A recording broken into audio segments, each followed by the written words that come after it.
ውድ የቻናላችን ቤተሰቦች እንዴት ናችሁ? የዛሬ አዲስ ቲዩብ ነው። ወቅታዊ መረጃዎችን የምንለቅበት ሰዓት ላይ ነን። አብራችሁን ቆዩ።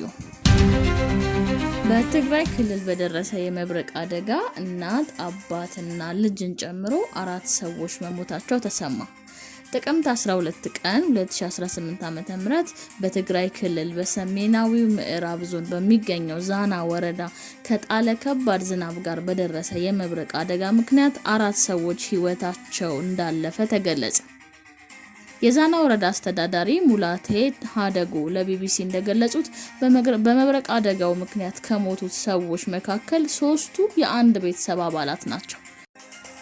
በአደጋው አባት፣ እናትና ወንድ ልጃቸው ሞተዋል ብለዋል። በተጨማሪም አንድ ሌላ ግለሰብ በመብረቅ አደጋው መሞታቸውን አክለዋል። ማክሰኞ ጥቅምት 11 ቀን 2018 ዓ.ም ማምሻውን ከባድ ዝናብ በመጣሉ ምክንያት የመብረቅ አደጋው እንደተከሰተ አቶ ሙላቴ ለቢቢሲ ተናግረዋል። ከ11 ሰዓት እስከ ምሽቱ 3 ሰዓት በጣለው ከባድ ዝናብ ምክንያት በወረዳው በሚገኙ 2 ቀበሌዎች ማለትም በሃድነት ቀበሌና በማይለሚን ቀበሌ የመብረቅ አደጋው ደርሷል ብለዋል።